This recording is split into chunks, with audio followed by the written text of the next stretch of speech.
एक गांव में खूसटमल नाम का एक सेठ रहता था जो बहुत ही लालची था। किसानों को बेहला फुसलाकर ठेके पर खेत में काम करवाता था और बाद में उनके सामने शर्त रखकर उनका हक मार लेता था। देखो मंगू, ये गरीब किसान भी बड़े अजीब होते हैं। जानवरों की तरह दिन रात मेहनत करते हैं और बदले में 2 वक्त की रोटी के लिए तरसते रहते हैं। और मुझे देखो, मुझ जैसा मालिक बस बैठे बैठे हुक्म चलाता है और सारी फसल मेरे गोदामों में भर जाती है। सच कहते हो सेठ जी, पूरा गांव आपकी मुट्ठी में है। इनकी मेहनत का फायदा उठाना आपसे बेहतर और कोई नहीं जानता। पूरे गांव पर आपका ही राज है। आपकी मर्जी के बिना एक पत्ता भी नहीं हिलता। राजा तो हूँ ही मैं। इन बेवकूफों को ऐसी ऐसी शर्तों पर अपनी जमीन उधार देता हूँ कि मेहनत ये करते हैं और फसल मैं हड़प लेता हूँ। आखिर इनकी औकात ही क्या है मेरे सामने।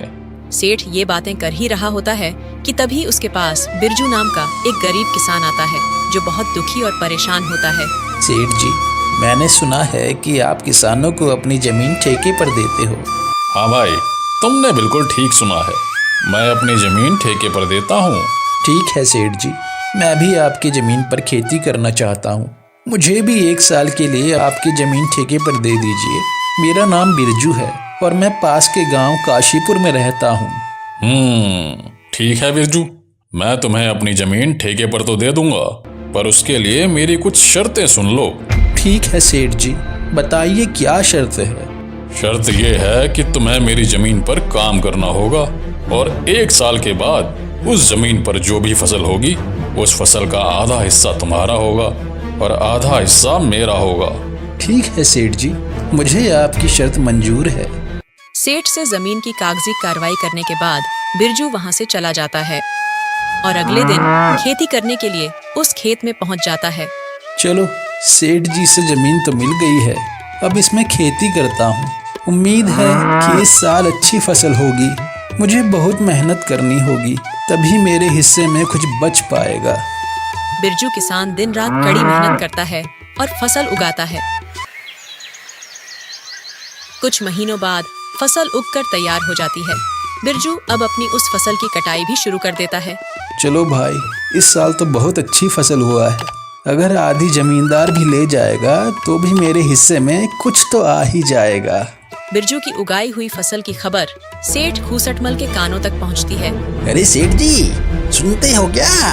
आज बिरजू अपनी फसल की कटाई कर रहा है।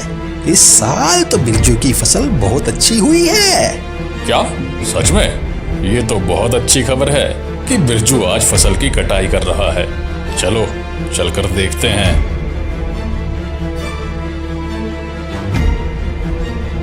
अरे बिरजू, फसल तैयार हो गई है क्या? इस बार तो तुम्हारी फसल काफी अच्छी लग रही है। हाँ सेठ जी, इस बार मैंने धान की फसल लगाई है। काफी मेहनत करने के बाद इतनी अच्छी फसल हुई है। अब तो मैंने कटाई भी शुरू कर दी है। अरे यार, तेरी मेहनत से कुछ नहीं हुआ है। ये तो मेरी उपजाऊ जमीन का कमाल है। तुम्हारी मेहनत हो या ना हो, फसल तो होगी ही। सेठ जी, खेत भले ही उपजाऊ हो, लेकिन अगर वहाँ मेहनत नहीं होगी तो फसल कैसे होगी? मैंने बहुत मेहनत की है इस पर। ज्यादा मत बोल बिरजू, मेहनत तो किराए के मजदूर भी करते हैं। असली कमाई का हकदार वही है जिसकी जमीन है। शर्त के मुताबिक अब जल्दी से मेरे हिस्से की आधी फसल निकाल ताकि मैं चलूं यहाँ से। मुझे और भी काफी काम है। ये कहकर सेठ बिरजू से अच्छी अच्छी फसल लेकर चला जाता है और खराब फसल बिरजू के पास छोड़ देता है, जिसे देखकर बिरजू मायूस हो जाता है। हे ऊपर वाले, इतनी मेहनत करने के बाद बस इतनी सी फसल मेरे हाथ आई है। धिक्कार है ऐसी जिंदगी पर। आखिर कब तक दूसरों के इशारों पर नाचता रहूंगा? भगवान, कब मेरी अपनी जमीन होगी? बिरजू इसी तरह अपनी जिंदगी काट रहा था। कुछ महीनों बाद बिरजू का बेटा किशन, जो शहर पढ़ने के लिए गया था, वापस गांव आ जाता है। गांव आने पर जब उसने गांव का नजारा देखा तो उसे बहुत दुख हुआ। पिताजी, हमारे गांव का ये हाल क्यों है? सभी लोग दुखी और परेशान नजर आ रहे हैं। आखिर बात क्या है? बेटा, इस गांव में किसानों की यही किस्मत है। सेठ खूसटमल जैसे लोग हमारी मेहनत का फायदा उठाते हैं। मेहनत हम करते हैं पर फल सेठ खूसटमल जैसे लोग खा जाते हैं। हमारे पास ना अपनी जमीन है ना अधिकार, बस मेहनत करते हैं और भूखे रहते हैं। किसानों की यह स्थिति सुनकर किशन बहुत दुखी हो जाता है और गुस्से में आ जाता है। पिताजी, आप चिंता मत कीजिए, अब ये अन्याय और नहीं चलेगा। आज से मैं खेती करूंगा और उस लालची सेठ खूसटमल को उसी की शर्तों में उसकी चालाकी का जवाब दूंगा। अगले ही दिन किशन सेठ खूसटमल के घर पहुंच जाता है। कहो किशन, क्या बात है? सेठ जी, पिताजी की जगह इस बार मैं खेती करूंगा। मुझे ठेके पर कुछ जमीन चाहिए। क्या बात है, अब तुम खेती करोगे? जाओ भी, अभी तुम्हारे अंदर इतना दम नहीं है बच्चे।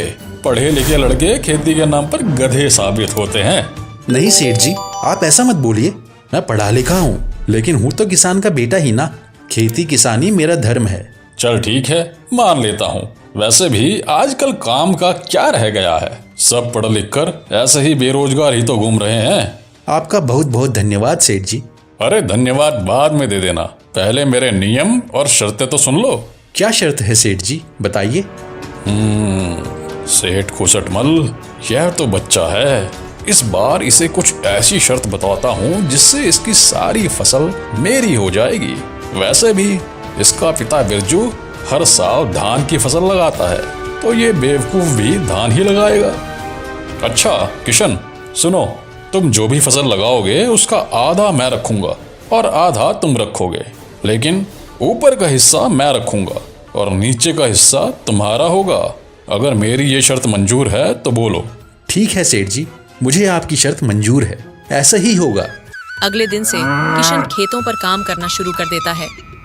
किशन ने इस बार धान के बदले आलू की फसल लगाई और कुछ महीने बाद फसल तैयार हो गई। आलू की वो फसल बहुत ही अच्छी हुई। अब किशन खेत से आलू निकालने लग जाता है। फसल की खबर मिलते ही सेठ खूसटमल किशन के पास पहुंच जाता है। अरे किशन, शर्त याद है ना तुम्हें? आधा मेरा और आधा तुम्हारा। हाँ हाँ सेठ जी, मुझे सब कुछ याद है। आधा आपका और आधा मेरा। और आपने कहा था कि नीचे का हिस्सा मेरा होगा और ऊपर का हिस्सा आपका होगा, तो आप ऊपर का हिस्सा ले सकते हैं। अरे सेठ जी, इसने तो चालाकी मार दी। यह धान का फसल नहीं है, यह तो आलू की फसल है। अरे ये क्या, इस बार तुमने आलू लगाया है? हाँ सेठ जी, पिताजी इतने सालों से धान की ही फसल लगा रहे थे, तो मैंने सोचा इस बार आलू की फसल लगा लेता हूँ। अरे मैं क्या करूँगा इस घास फूस को लेकर, जबकि सारे आलू तुम ले रहे हो। आप ही की शर्त है सेठ जी, आप ही ने बताया था, और अब आप शर्त मानने को तैयार नहीं हैं। मैं कुछ नहीं जानता, आप अपना ऊपर का हिस्सा ले जाइए। इस तरह किशन ने चालाकी दिखाते हुए लालची सेठ को मुंह तोड़ जवाब दिया और सभी आलू लेकर घर आ गया और घास फूस उस सेठ के हिस्से छोड़ आया। अरे मालिक, पूरे गांव में आज तक आपके सामने किसी ने चालाकी दिखाने की हिम्मत नहीं की, और ये किशन का बच्चा आपको इतनी आसानी से बेवकूफ बना गया। अरे वो बच्चा मुझे क्या बेवकूफ बनाएगा, आने दो उसे। इस बार तो मैं उसको ऐसा सबक सिखाऊंगा कि मुझसे दोबारा उलझने की कोशिश नहीं करेगा। कुछ दिन के बाद किशन दोबारा सेठ के घर आता है। कैसे हो सेठ जी? कहो लड़के, इस बार क्या चाहिए तुम्हें? आपकी जमीन ठेके पर चाहिए सेठ जी। ठीक है, तो मेरी इस बार की शर्त भी सुन ले लड़के। इस बार तेरी कोई चालाकी नहीं चलेगी। इस बार फसल के नीचे का हिस्सा मैं लूंगा और ऊपर का हिस्सा तेरा होगा। बोलो, मेरी ये शर्त मंजूर है? मुझे मंजूर है सेठ जी, इस बार ऊपर का भाग मेरा ही होगा। इस तरह किशन सेठ से बात करने के बाद घर आ जाता है और इस बार दोबारा खेती करने की तैयारी में जुट जाता है। किशन इस बार गेहूं की फसल लगाता है और कुछ दिनों बाद फसल काफी अच्छी उगाती है। अरे वाह, इस बार तो गेहूं की फसल खूब लहरा रही है, मजा आ गया। आने दो अब उस लालची सेठ को, फिर मजा चखाता हूँ उसको। कुछ दिन के बाद सेठ किशन के पास आता है। जैसे ही सेठ गेहूं के खेत पर पहुंचा, उसका दिमाग चकराना शुरू हो गया। अरे ये क्या, इसने तो इस बार गेहूं की फसल लगा दी है। यह लड़का जितना मैं सोच रहा था उससे कहीं ज्यादा होशियार निकला। नमस्ते सेठ जी, कैसे हैं आप?